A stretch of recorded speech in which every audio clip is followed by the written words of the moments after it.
the Dickens episode, you know, you see the young girl realises that she has to sacrifice herself to save everybody else, and the Doctor's complicit and allows that.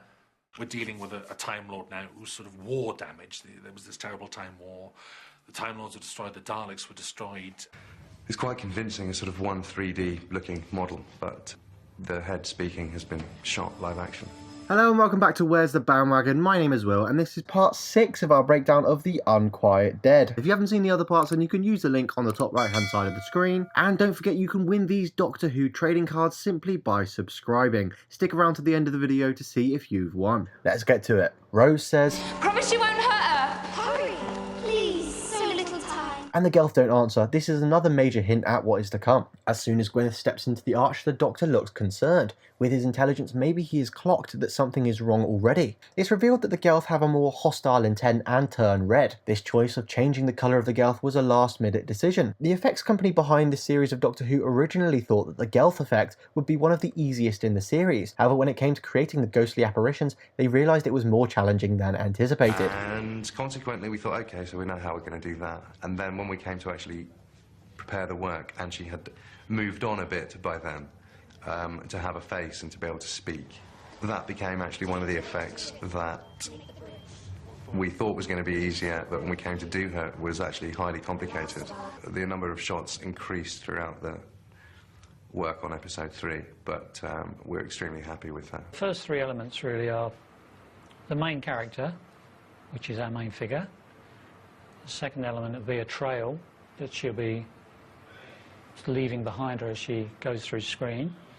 And then we have a third element, which is actually the original element, which will be used over the mouths of the actors and actresses. It's an amorphous, wispy, cold breath effect, which shows you something strange is just about to happen. Decided to shoot a live-action plate of a lady called Zoe Thorne, who was playing the part of Gelth speaking. It's a 3D apparition for her body that sort of hovers around, and then there's a plate of Zoe shot against black with a red light, a green light and a blue light, so that we could actually control sort of light direction on her face.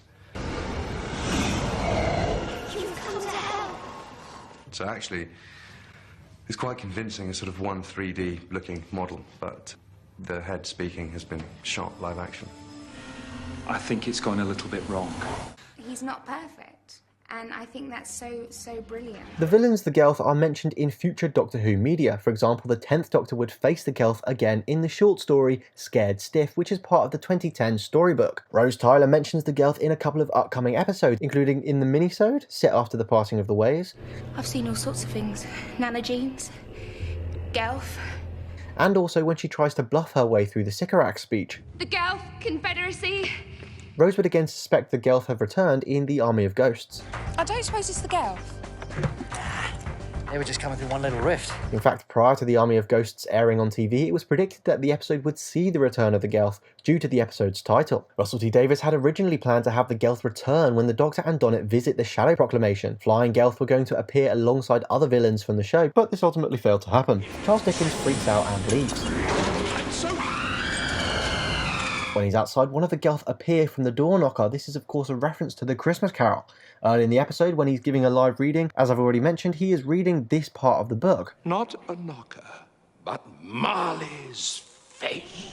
Mark Gatiss was the one who decided to set the story at Christmas as a homage to the Christmas Carol, to which he is a huge fan, and mirrored Dickens' journey throughout the episode with that of Ebenezer Scrooge. In this scene, Gatiss wanted the door knocker to briefly show the Gelth's face, but this visual effect was not possible with the time or the budget. We get Rose questioning again the rules of time, and we get more great answers. Time isn't a straight line, it can twist into any shape. The Doctor apologises to Rose and she says it's alright. This peril foreshadows the next story where the Doctor again faces the prospect of killing Rose. I could save the world but lose you. What about me? I saw the fall of Troy, World War V. I pushed boxes at the Boston Tea Party, now I'm going to die in a dungeon. In Cardiff. The Doctor's callback to seeing the fall of Troy is a reference to the first Doctor story, The Mythmakers. World War V has also been quoted in a couple of external Doctor Who medias, firstly in a comic called Art Attack, and also in an audio drama called Singularity. When we see the Gelth outside, they say, This brings up an interesting discussion point. Say the Doctor was killed in the dungeon and therefore the Gelth had waged war on Victorian humanity. Who do you think would win? Because the Gelth can't just fly instantly everywhere on Earth and incorporate all the dead bodies, because they can't travel in this atmosphere. Therefore, it would have been a zombie apocalypse situation. And these zombies are pretty simple, they can't even work out how to open this door. Comment down below what you think would have happened. Charles Dickens comes to the rescue, coming up with the solution to draw the gas creatures from the human corpses.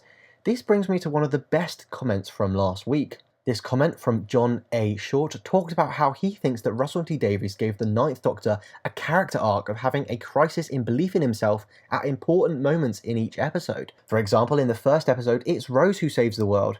In the last episode, it's Jabe who gives her life. In the end of the world, the Doctor stutters and pauses while going along the walkway. In this episode, it's Charles Dickens who saves the day after the Doctor seemingly gives up in the dungeon. You can read the rest of his comment on the screen, but he goes on to say that he thinks the Doctor has PTSD from the Time War, but when he steps up to save Rose in the end of the Passing of the Ways, he ends his self-doubt. And we see this as going into the next season, it's usually the Doctor who saves the day. We're dealing with a Time Lord now who's sort of war damaged. There was this terrible Time War. The Time Lords were destroyed, the Daleks were destroyed. This is great imagination and storytelling from John A. Short, and it turns out that he's a comic creator. So go onto his channel, see if that's something you want to subscribe to, and check out some of his work. Thanks very much, John, for that comment. It was really great. Because I've used your comment in a video, you've just won a card. If you go to the end of the video, you can see the range of cards for this week. And John, if you comment down which one you want, I'll send it to you. Don't worry, everyone else has plenty of other ways of winning these cards, one of which is simply subscribing. And also, if you follow my social media accounts, I'll be running giveaways on there, so you can go and check them out. As the gas fills the room, Rose and Charles start to choke. However, the Doctor seems unaffected by the gas. This is similar to how the Doctor can handle the lack of oxygen in Smith and Jones. In the Dickens episode, you see the young girl realises that she has to sacrifice herself to save everybody else. And the Doctor's complicit and allows that. Rose finds that tremendously difficult. The Doctor uses some clever wording to get Rose to leave. Leave this place! Rose, get out! Go now! I won't leave her while she's still in danger. Now go! Come on, leave that to me. The Doctor feels like he should be the one to do it. However, once he realises Gwyneth is dead, he can't save her. This is the third episode out of 3 that we are introduced to a good character only for them to be killed. This means that instead of just seeing extras get killed in the background, we see people we get to know get killed, which really makes each death more impactful. I think it's part of the extraordinary compassion of the series that actually characters who crop up for one episode or who might seem maybe even incidental to the story still earn their time and have their moment. Fallow, who is the little blue plumber, essentially, that Rose meets. I mean, she's on screen for maybe 2 minutes, and her job is essentially to get mugged by some spiders. But she's allowed her time, and she's allowed to emerge as a character, and we learn something about her. In episode 2, Jabe is absolutely crucial to the story, and is the martyr that helps save us all at the end of it. The scene in episode 3 where Rose and Gwyneth are talking in the cellar about their respective lives and how different they are. And it's just having that sort of human connection with the humans and the non-humans that we meet through the series, which I think actually makes it feel so rich and so emotionally rich as a programme. This sacrifice reminds me of K9's sacrifice in School Reunion. The Doctor leaves for someone else to blow up the villains. The Doctor dives from this explosion as Gwyneth saves the world. This is similar to how the 11th Doctor dives from the explosion in The Vampires of Venice. We are Venetians!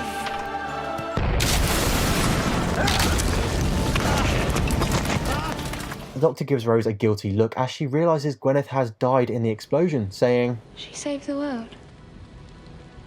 A servant girl. No one will ever know. One man's action saves the entire world. But the unfortunate thing is that nobody will realise it. Nobody knows, apart from people watching it. Completely unsung, proper unsung hero. In the book, The History of Humankind, the 12th Doctor remembers that Gwyneth was a brave lady, and Rose will remember Gwyneth in Boomtown as she explains to Mickey why they are in Cardiff. The Doctor gives this chilling line. I did try, Rose, but Gwyneth was already dead. She had been for at least 5 minutes. What do you mean? I think she was dead from the minute she stood in that arch.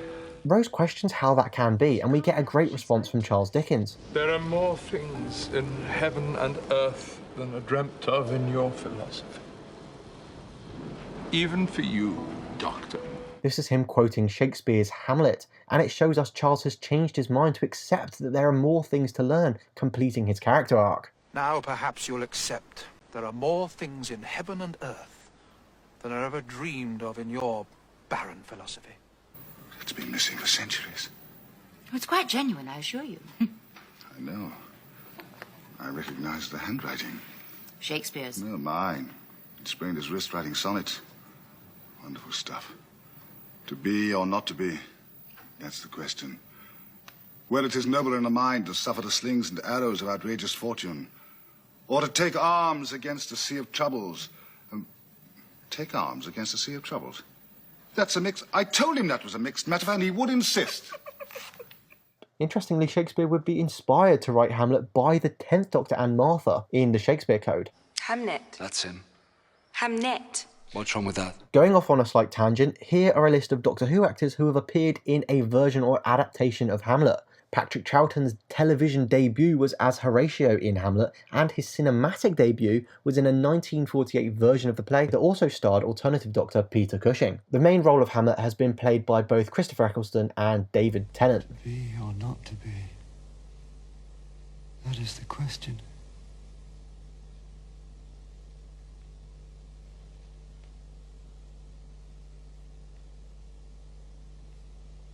Well, it is nobler in the mind to suffer the slings and arrows of outrageous fortune, or to take arms against a sea of troubles and by opposing end them. To die. To sleep.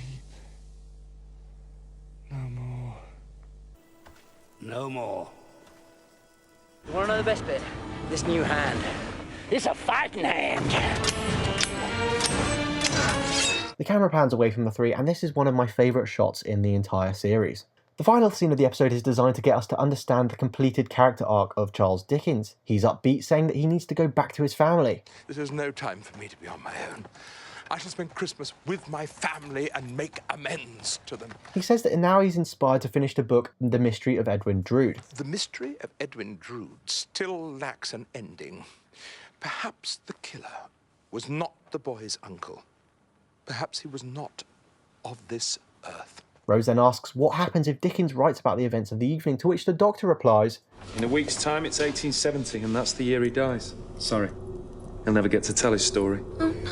This is based on true facts. The book The Mystery of Edwin Drood was the final novel written by Charles Dickens. Only 6 of the planned 12 instalments were ever published, and there were no notes or existing plans of the rest of the book that have ever been found. I love this bit of Doctor Who mixing and answering real mysteries and real history. This reminds me of the Shakespeare Code, where Doctor Who explains how no copies of the play Love Labours 1 exist.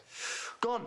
I looked all over. Every single copy of Love's Labours 1 went up in the sky. My last masterpiece. The year Charles Dickens dies is 1870, and this is the year that the Doctor, Amy and Rory visit a town called Mercy. The Doctor tells Charles Dickens that his books will last forever. This is the start of a trend in New Doctor Who where, when the Doctor visits famous people, he shows them how their work will be loved after they die. The Doctor visiting this place and Charles Dickens has brought him back to life. As the Doctor takes off in the TARDIS and gives Dickens one last surprise, we can see little lines of snow drift and fall down. This is a little detail I missed that the effects team were particularly proud of. So if it's got snow, like in episode 3, there's a lovely little layer of snow on the windowsill that when it disappears, the little flakes just fall to the earth. This episode was a little different to the previous 2 episodes I've done on breakdowns, as this one has a ton of references to real life works of Charles Dickens. However, there were still a ton of other missable details and production secrets that I hope you enjoyed. Mark Gatiss writes some great dialogue, which is made all the more special by the acting of Eve Miles and Simon Callow joining Eccleston and Billy Piper. Thank you for watching my video. Don't forget you can win these Doctor Who cards simply by subscribing. Winners are chosen every part 1 video, and you can also win by writing a comment which I use in a video. Here's a reminder of the current cards up for grabs, so John A. Shaw, if you choose one and write in the comments which one you'd like, I'll send it to you. I'll be selecting better and better cards the more subscribers I get, so share my video on Reddit and social media and with your fellow Whovians so that we can grow our channel and you can win better cards. The final part will be out in 48 hours. See you then, and thank you for 250 subscribers. It's an adventure. They used to say at the Radio Times, Doctor Who, an adventure in space and time. That's all it is. Ready for this? Here we go. History.